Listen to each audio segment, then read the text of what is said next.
वाढीव घरपट्टीच्या विरोधात कोपरगावात राष्ट्रवादी काँग्रेसचे धरणे आंदोलन, नागरिकांच्या स्वाक्षरी मोहिमेला उत्स्फूर्त प्रतिसाद।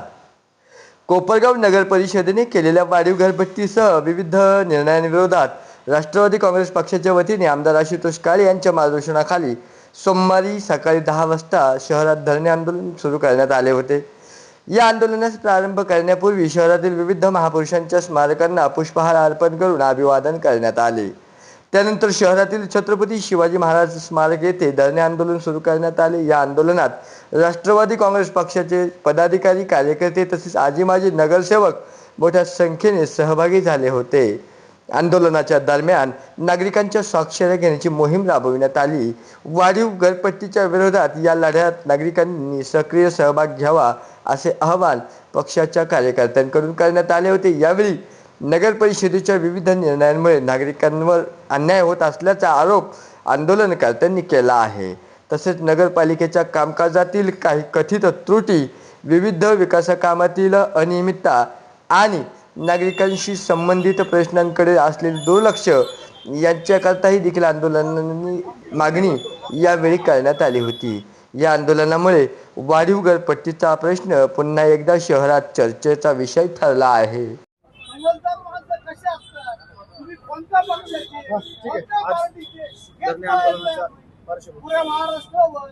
आज आम्ही अन्य कोपरगाव तालुक्याचे लोकप्रिय आमदार आशुतोष दादा काळे साहेब यांच्या नेतृत्वाखाली धरणे आंदोलन या ठिकाणी कोपरगाव शहरात करत आहोत।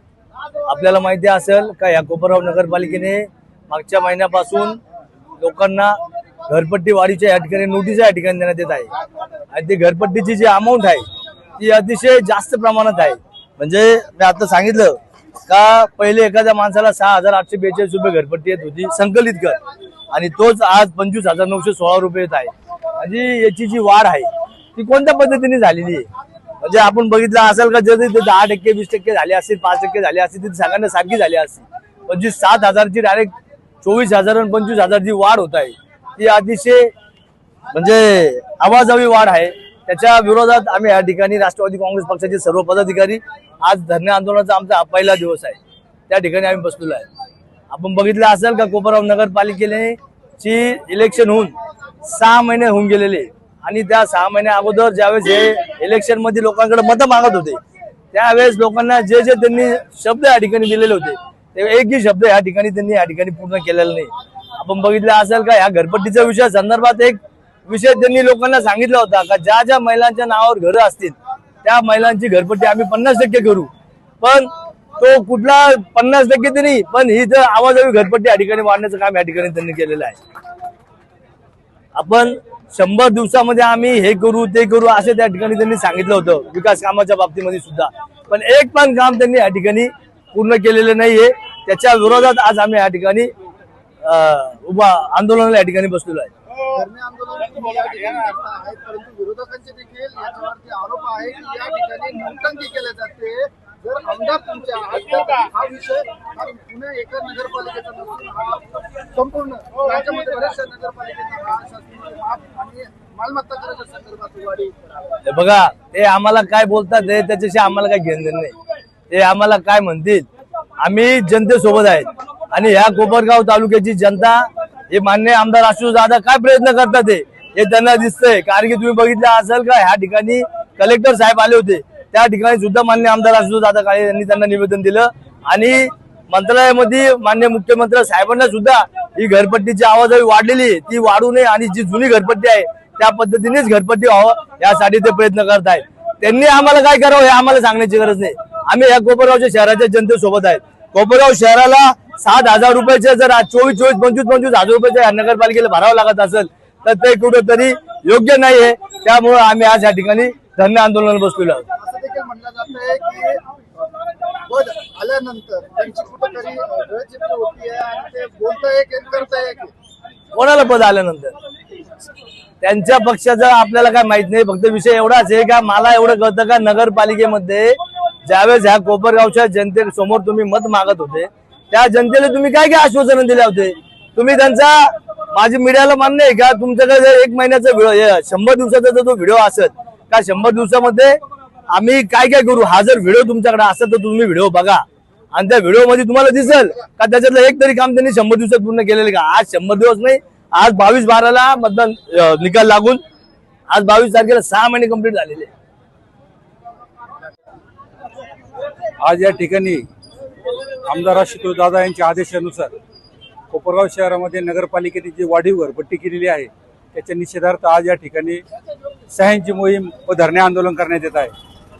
वास्तविक पाहता या 4 महिन्यामध्ये 6 महिन्यामध्ये सत्ताधाऱ्यांनी नगरपालिकेच्या लोकांना दिलासा द्यायला पाहिजे होता, पण हे एक प्रकारचं सगळ्या गावावर हे वेगळ्या प्रकारचं टेन्शन या सत्ताधारी लोकांनी दिलं आहे. आमचं घरपट्टी वाढवली त्याचा विषय नाही, पण ती 5% 10% वाढली तर ठीक आहे. आता काही ठिकाणी 6,000ची 20-25 रुपये झाली, हे लोक कुठून पैसे भरणार.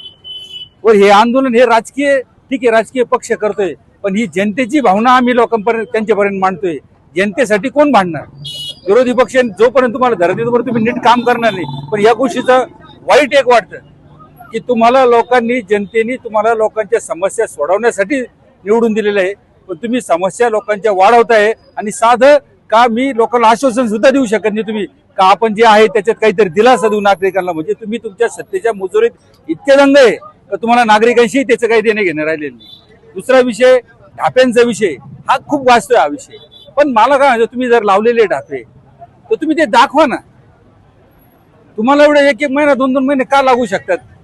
ढाप्यांचा जर विरोधी पक्ष म्हणताय कोपरगाव शहरातील नागरिक जर शासनचे काही ढापे नेमके कुठं लागले मग तुम्ही सांगितलं पाहिजे का हे 1 नंबर. आम्हाला नका दाखवू, जनतेला दाखवा. ज्या जनतेने तुम्हाला निवडून दिले ना त्या जनतेला तुम्ही दाखवा. 1 नंबर 2 नंबर 3 नंबर प्रभागात जा, त्या संख्या तुम्ही सांगितली होती की 1 नंबर प्रभागामध्ये 25 ढापे दाखवा ना. तुम्ही मतमागा लोकांच्या दारामध्ये गेले होते ना तुम्ही, मग लोकांना ढापे दाखवायला तुम्हाला काय कमीपणा आहे. तुम्ही जर खरे आहे तर दाखवलं पाहिजे. पत्रकार परिषदेमध्ये सोशल मीडियावरती आपल्या काही कार्यकर्त्यांनी ढापे नाही, मला तुम्ही एक सांगा, समजा थांब, मला तुम्ही एक गोष्ट सांगा. त्या भागातला नगरसेवक जर विरोधी पार्टीचा आहे आणि त्यांनी समजा 2-3 ढापे लागले असेल मग तिथं काय त्यांनी जायचंच नाही का. असं थोडे असतं. ते निवडून आले ते जाणार तिथं. पण आमचा मुद्दा तुम्ही लक्षात नाही घेते. ढाप्यांची संख्येमध्ये लोकांना साशंकता आहे. तुम्ही जे म्हणता ढापे लावले तुमचे लोक फोटो काढताय हा विषय बाजूला जाऊ द्या. तुम्ही जे सांगितलंय ना 1 नंबर 2 नंबर 3 नंबर मध्ये इतके ढापे बसून तुम्ही दाखवा ना यार.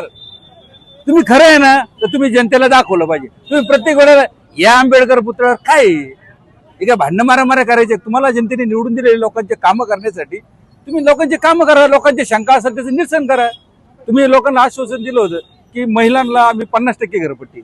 आज कोपरगाव शहरातील महिलांनी त्याला बळी पडले असतात कारण चला आपली घरपट्टी 50% होणार आहे. ती 50% तर कमी नाही झाली, उलटी 5-5, 6 पट वाढवली. यांना काही जाबच विचारायचं नाही का. दुसरा विषय पाण्याचा विषय का जे पाण्याचं रोटेशन कोपरगाव शहराला येत असतं ते पाण्याचं रोटेशन हे 2 महिन्याकरता कोपरगाव शहराला देत असतं. 2 महिने ते पाणी आपल्याला सगळ्यांना पुरलं पाहिजे अशा पद्धतीचं नियोजन असतं. मग मला तुम्ही सांगा मागच्या मे महिन्याच्या 15-16 तारखेच्या आसपास काहीतरी तळे भरले गेलेले. ह्या महिन्याच्या जून महिन्याच्या 20 तारखेला कसं काय तळे खराब पाणी लागलं आणि पाणी संपलं म्हणून सांगताय तुम्ही. मग हे जे पाणी गेलेले हे पाणी गेलं कुठं. आज कोपरगाव शहरातील जनतेला प्रश्न पडलाय, आम्हाला पण प्रश्न पडलेला आहे. माजी नगराध्यक्ष विजयराव वाडणे यांनी तुमची पाण्याची चोरी धरली होती त्यावेळेला तुम्ही सगळे पत्रकार गेले होते. कुठून कुठची पाईपलाईन गेली हे तुम्हीच बघितलं होतं.